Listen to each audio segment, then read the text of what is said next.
In Detroit, there were 1 in 4 properties were subject to property tax foreclosure. 1 in 4. We have not seen this number of property tax foreclosures in American history since the Great Depression. Unprecedented. So the real question is, well, what in the hell is going on here in Detroit? Why in the world are there this record number of property tax foreclosures? And when we talk about property tax foreclosure, because the mortgage foreclosure hit Detroit as well, but this 1 in 4 is just property tax foreclosure. So what in the world is going on? So in the study I'm doing, part of it I had to interview various government officials, and Dave Shemansky, who was a former Wayne County Deputy Treasurer, he's one of the people I interviewed, and I asked him what was going on. He told me that, when people had the choice between paying their taxes and buying a purse, they decided to buy the purse, right? And these are the types of narratives that blame the poor that you hear over and over again from government officials, right? And this is nothing new. It's not just in the area of property tax assessments that we get these blaming the poor narratives. It's consistently in all kinds of areas. But what I'm trying to do with my study is really get to the core of what's going on. And when you get to the core of what's going on, you find that it's not about blaming the poor and people buying purses. It's about structural injustice. Okay? And so what's actually happening is people in Detroit are being charged illegally high property taxes that, of course, they cannot afford to pay. And then their houses are being taken from them. And when I say illegal, I actually need to clean up my language because it's illegal to jaywalk. What's happening here is unconstitutional. That's right. One level above, all right? So what am I talking about? The Michigan State Constitution says that no property should be assessed at more than 50% of its market value, right? And that state constitutional provision is backed up by a provision 211.27A1 of the legislature, and it's backed up by case law. There's no doubt that properties are not to be assessed at more than 50% of its value. But I want to make sure everyone in the room understands what property tax assessments are. So this is how your property tax is calculated. How your property tax is calculated is you have your assessed value, and when I say minus qualifying exemptions, that means veterans get a discount, seniors, right? And then that's times multiplied by the property tax rate. So what we know is that Detroit has one of the highest property tax rate in the state of Michigan, and one of the 5 highest property tax rates in the United States. So that second number, the property tax rate, it's already high, right? But that's legal. That they did that. So now what we're talking about when I say unconstitutional assessments, that first number, the assessed value, is not supposed to be more than 50% of the property's value. And as Sonia so beautifully illustrated in her situation, her house was overvalued, and then she ends up with this huge tax bill that she can't pay. But a primary part of that is because the taxes they were charging her were not based on the true value of her home. Okay? You guys following me? So the key is, why is this happening? So there's all kinds of theories as to why this is happening. I'm a professor, so I have to only go with what I have evidence to prove. And the evidence suggests that what's really happening is, is bureaucratic incapacity. So you look at this, in 2008, look at that. These are median home prices in Detroit. The home values in Detroit plummeted. They went down precipitously, quickly, deeply, right? And what happened, as the cartoon tried to illustrate, is that Detroit, the assessor, didn't make the change. But why did the assessor not make the change? A large reason why is because there was a report. The government did a report on the assessment office itself, the Auditor General. And what the Auditor General found is that the state of Michigan requires that per X number of parcels, you have to have X number of assessors. And the Auditor General report says that Detroit had less than 50% of the amount of assessors that it was supposed to have. So they did not even have the resources to do the job that they were legally required to do, because they were being underfunded. You understand what I'm saying? Understaffed. And so we have a situation where Detroiters are systematically paying more than they should in property taxes. So now If you guys are scared of numbers, I'm going to lead you through this, but I do want you to see these numbers, but I'm going to give you the summary. All right, so what I did in the study we did is something called an assessment ratio study. And simply said, it's supposed to be assessed value divided by the sales price, right? And it's supposed to equal 0.5. Why? Because the Constitution says that people are not supposed to be taxed at more than 50% of the property's market value. So the number you're looking for, these numbers I'm about to show you, is 0.5. Anything above 0.5 is unconstitutional. Watch this. So let me just guide you through this. I know it's a lot, but look at this row I'm highlighting here. This is the percentage of properties in each of those years that were being unconstitutionally assessed. Look at it in 2009. 65.5% of properties are being assessed in violation of the state constitution. All the way down, 2014, you had 83.2% of properties being assessed in violation of the state constitution. So the takeaway point from this is I need you to understand that this is where we're getting the number. That between 2009 and 2015, anywhere between 55 and 85% of homes in Detroit were being assessed in violation of the state constitution. Meaning that the property taxes that people were paying were illegally inflated. So people weren't buying purses, right? That's right. The top number is supposed to be 0.5 as well. Now look at that. Even in 2009, that number is legally supposed to be 0.5. 2.72 is 5.4 times the constitutional limit. That's the amount over. In 2010, it was 7.3 times the constitutional limit. Do you understand what this is? Severe unconstitutionality happening here in Detroit. So that's the first story. So these numbers, again, the point I want you to take away from this is between 55 and 85% of properties were being unconstitutionally assessed in Detroit. Now, the second point breaks my heart the most.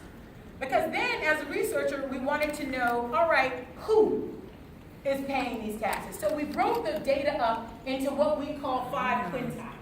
Right? So the best way to understand, so in quintile 1, the average sale price is about $4,400, all the way up to the highest value quintile, where the average sale price is about $76,600. You get it? So it's trying to see, when you break it up into blocks of prices of homes, how do these unconstitutional assessments look? And look at this.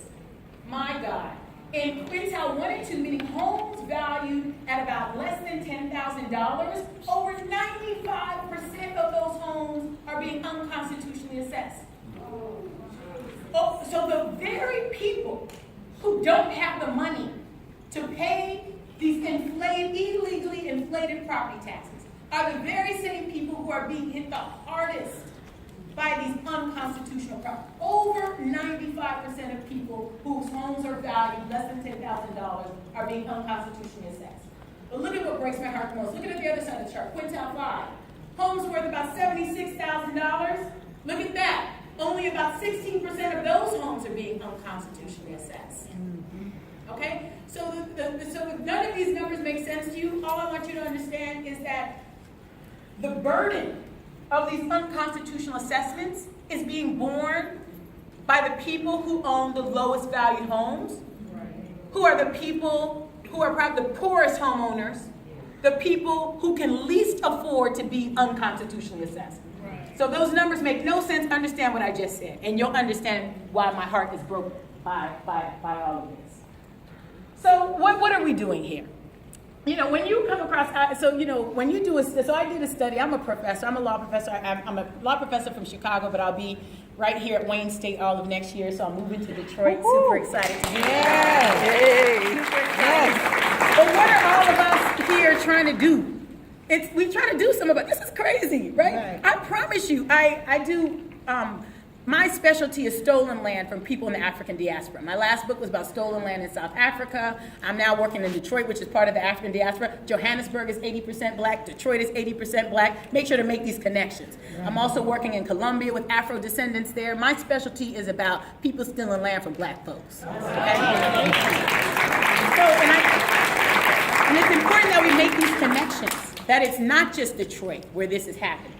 right?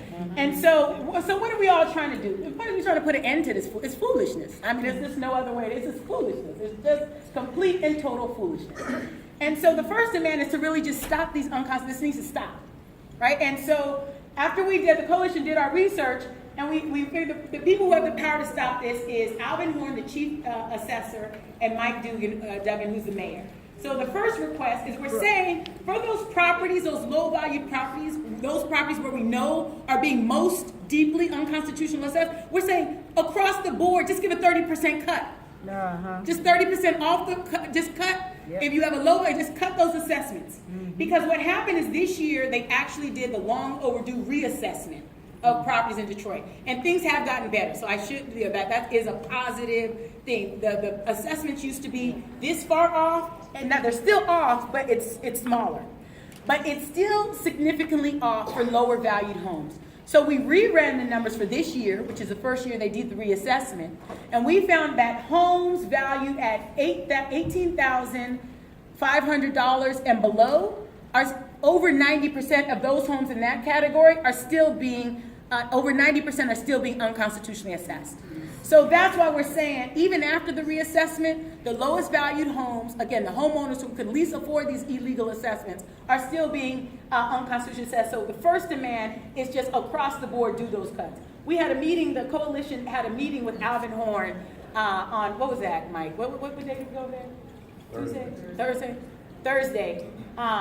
And so, let me not get into that. Let me not sidetrack. The second request is we want to remove because the Sister Monica was talking about, property tax assessments is completely associated with water shutoffs because they're putting the water bills on your tax bill so that some people, even though they have the property tax exemption and don't have to pay taxes, you see them coming because they're about to get foreclosed on, but it's for water. And they don't have to do that, and they need to stop doing that. They said they stopped doing it for homes, but we found evidence that is still going on in some cases. But we also know that they're still doing it for churches. So you see churches in trouble now because they are still putting it on on the water bill for nonprofits. So we want that all to stop. That's the first demand. The second is what Bonsitu wonderfully talked about, the property tax exemption, is to make it more accessible, right? She really gave a wonderful presentation laying out, what's his name? Your client? Oh, Walter Hicks. Walter Hicks. We all heard that story of Walter Hicks and how difficult it was. They denied him. He didn't know why he got denied. And so we're saying make it more accessible and provide relief both forward-looking and backward-looking. We actually had a wonderful meeting with Willie Donwell, the coalition, on Thursday, and it looks like we're making some progress there, but we'll report back out on that. But that's our second demand. The next demand, that's the second part of the first demand. The second demand is on these properties, we need to stop these properties that are about to be foreclosed on real soon. We need to stop that. Put a stop until we can make sure that those properties haven't been unconstitutionally assessed. Right. Because how are you going to foreclose on somebody and we have evidence? I took my study to Alvin Horn. I said, before publishing this in the USC Law Review, we want to give you all a chance to respond to see if you have a problem with our numbers. He said, no, Bernadette, it's all right. It was just a mess in Detroit, et cetera, et cetera. So they're not contesting the numbers. So the point is that, we need to do, we all know we're kind of in agreement that these are unconstitutional. So let's stop these impending foreclosures. Who has the power to do that? Our man, Eric Sabri. Okay? And what Eric Sabri, we're asking him is three things. Number one, stop all foreclosures until the coalition's three demands are met. And number two, just stop foreclosing on people for water bills altogether, because that was some foolishness in the first place. Right.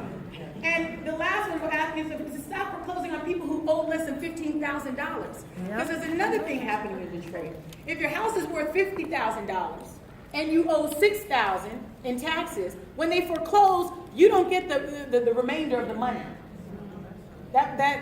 For my math, $44,000. You don't. They take the whole house for that $6,000. And so we want number one to have, you should only be going through foreclosure for a significant amount of money owed, and not for $500, not for $1,000. And the other thing is those of you who've gone through, or many of you in here are presently going through